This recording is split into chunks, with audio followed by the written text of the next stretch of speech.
all you guys are in my comments, the replies. I see your guys' memes on Twitter talking about how you're a Molinist or how I should become a Molinist or how, Thomism is basically Calvinism. If unless you're a Molinist, then you're not going to make it. That's what I hear from all of you. But what if I told you that Molinism is basically dead? There are no more Molinists left. Total Molin. I'm not allowed to make that joke. And even better, they were never the majority. Never. You guys are always telling me the majority of the church is Molinists.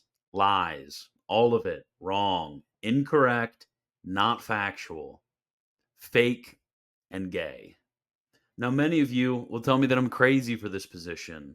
You'll say, well, every layman I know, every theologian that I've talked to, they're all Molinists. None of them are Thomists.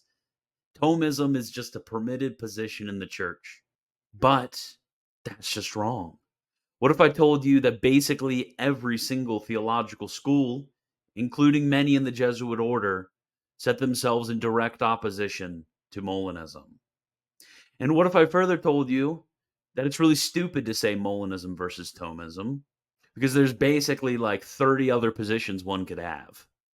Anyways, in order to explain all of this, how there are basically no Molinists left, how there never really was many Molinists, and how one day, inshallah, there will never be any more Molinists, I need to tell you a little history.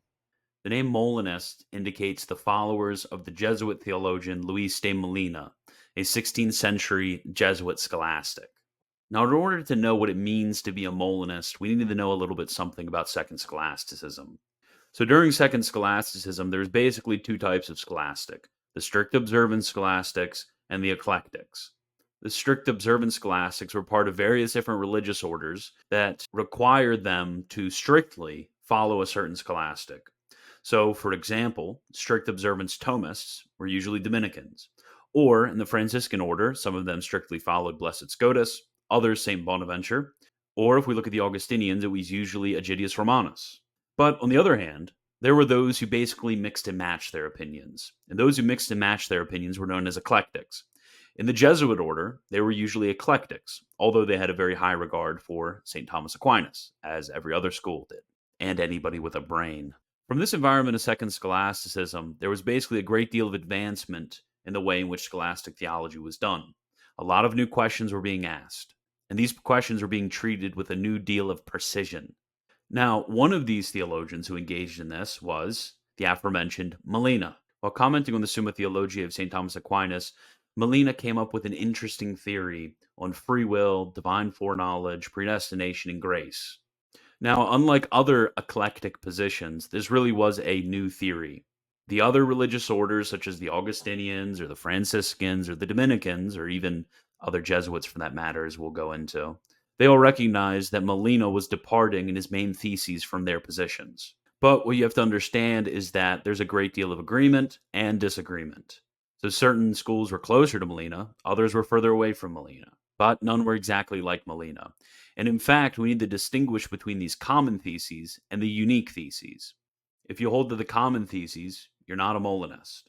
If you hold to the unique theses, you are a Molinist. If you hold to some of the unique theses, you're just another eclectic. So, those unique theses in their entirety became known as Molinism. So, it's very important to note here that Molinism does not mean not Thomism. Molinism means something very particular, very specific. Later in this video, I'll tell you the exact theses that constitute Molinism, but it does not mean not Thomism. It doesn't mean just holding the middle knowledge. It doesn't mean, you like free will a lot. Molinism means something very particular. There are literally dozens of positions that are not Thomism. That does not, cover the entirety of Molinism. Now, in the generation after Molina, there were two very important theologians, Francisco Suarez, who died in 1617, and St. Robert Bellarmine, who died in 1621. These two theologians, both Jesuits by the way, became known as the fathers of the congruist position. They differed with Molina on many issues, including the nature of sufficient grace, the way in which divine foreknowledge works, the issue of negative reprobation, the way in which predestination relates to merit, and so on. So, it is important to note that along with the Molinist position in the Jesuit order, there's also the congruous position. And further, as we'll go into later, there's also various eclectic positions. Now, this is just one single order among all of the orders within the Catholic Church. So there you have it. A few theologians from a single order within all of the orders of the Catholic Church follow this one guy. You guys on Twitter in my replies are telling me this is the most popular opinion in the church. Now, come on. Come on. You're really gonna try to tell me that? Actually, it's a bit disingenuous to even compare the congruist and the Molinist position within the Jesuit order. Why is that? Well, if you know anything about St. Robert Bellarmine and Father Francisco Suarez, it makes sense. St. Robert Bellarmine basically became the doctor of the church for the Jesuits. Father Francisco Suarez became their quasi official scholastic. Both of these set theses in direct opposition to Molina. So, if anything, this is the weaker position within a single order in the entirety of the Catholic Church that holds to this position called Molinism. It's not looking good for the Molina bros.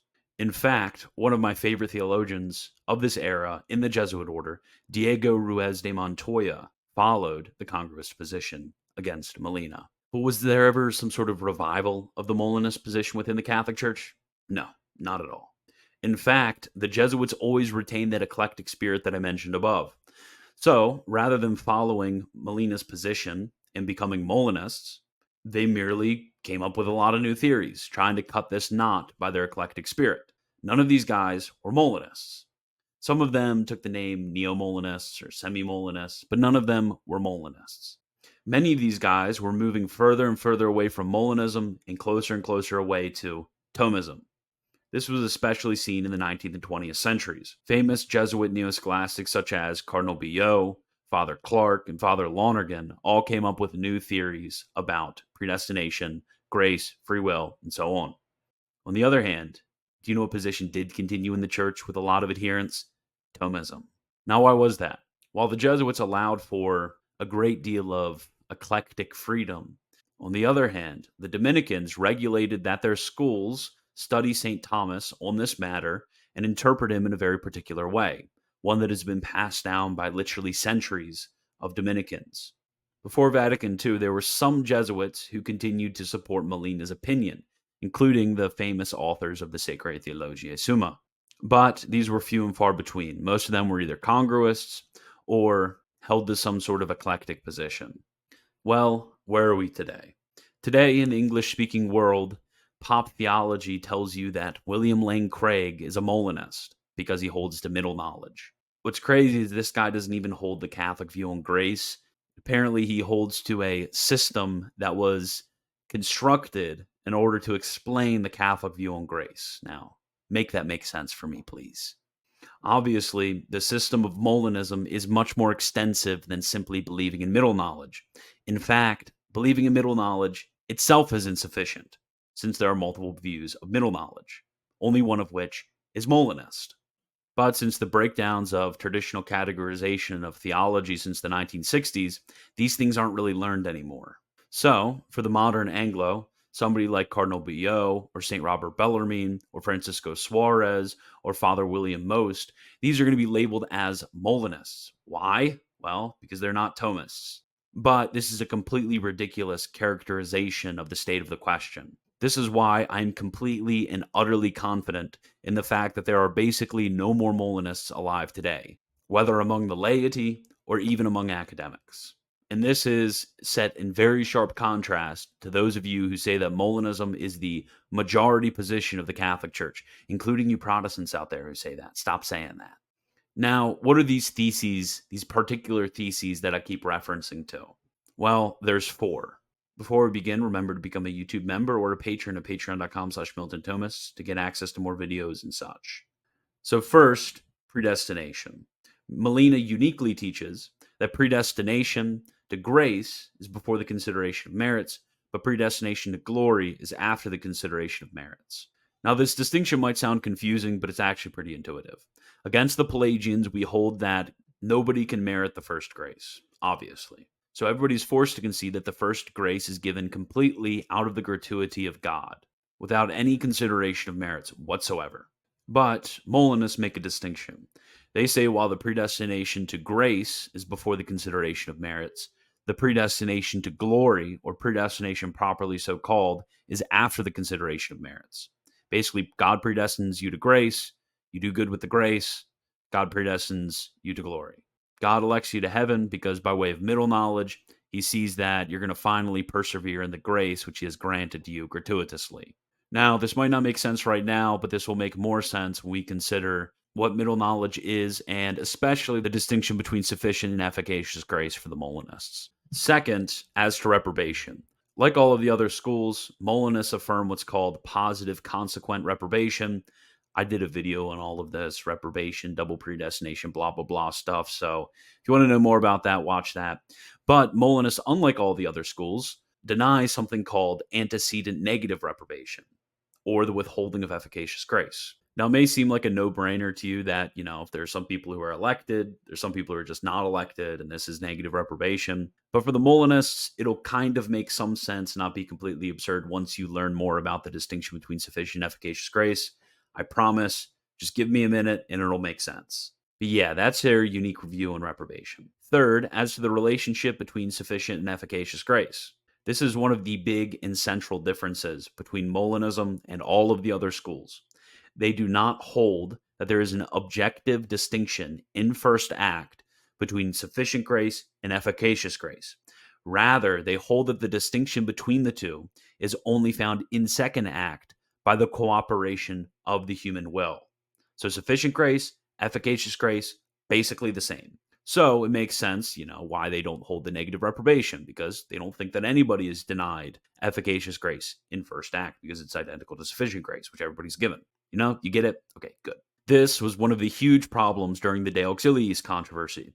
And this is one of the issues where Molina basically gets abandoned by later Jesuits. In fact, he even got abandoned by his own order on this point. The Congruists violently objected to this position, and this made for a different set of theses on a lot of these points. If all of these positions are downstream from the denial of this distinction between sufficient and efficacious grace, obviously on all of those positions, the other positions are going to differ as well. You get what I'm saying?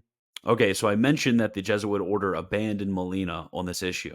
In 1613, Father Aquaviva, the head of the Society of Jesus, sent a letter to the theologians of the order stating, quote, "Henceforth, let our fathers always teach that efficacious grace and sufficient grace do not differ merely in second act, because the one obtains its effect by the cooperation of the free will and not the other, but they differ also in first act, in this sense, that the middle knowledge presupposed, God himself, with the fixed intention of producing good, designedly chose those determinate means and employs them in the manner and at the moment when he knows that the effect will be infallibly produced. So that, if he had foreseen the inefficacy of these means, God would have made use of other means. This is why, morally speaking, in considering it as a favor, there is something more inefficacious than insufficient grace, even in first act. It is in this way that God causes us to perform the act, instead of giving us the grace which enables us to act. The same reasoning applies to perseverance, which undoubtedly is God's gift. So obviously, with this view, the Congruists are going to hold different positions on negative reprobation and also on the gratuity of predestination to glory. They think it's before the consideration of merits. They affirm antecedent negative reprobation.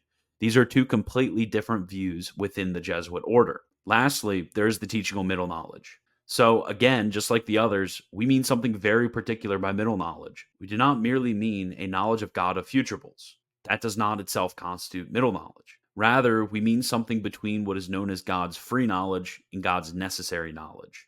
So God's free knowledge is the knowledge that he has of what he wills. His necessary knowledge is the knowledge that he has of what he can do. So middle knowledge is above free knowledge because it is before the consideration of his will. So it is not enough simply to believe in futurables. You rather have to believe that these futurables are antecedent to the divine volition, that is, they're before the willing of God. But it gets even more particular than this, because there's two different views depending on whether you're a congruist or a Molinist. Molina held that this middle knowledge is what's called a supercomprehension of proximate causes. So he basically thought that if God knows the circumstances and proximate causes of something well enough, then he'll be able to know infallibly how that free will would act in this or that circumstance. But other scholastics realized that this basically led to a determinism of the will by way of circumstances. So somebody like Suarez said that it wasn't in the proximate causes, but rather in what he called the formal or objective truth of the thing that middle knowledge occurred. In fact, even some of the stricter Molinists depart from Molino on this point and like Suarez's explanation even better. The STS is an example of this. So, to all four of these distinctions, I could have added many, many more distinctions to what it means to be a Molinist in order to get it through your guys' head that a Molinist is a lot more than a non Thomist. In fact, you're probably a Molinist. In fact, there's probably no Molinists watching me right now.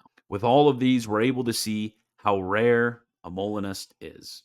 Therefore, I am absolutely, unequivocally vindicated in my claim that Molinism is merely a small minority position that the church permits.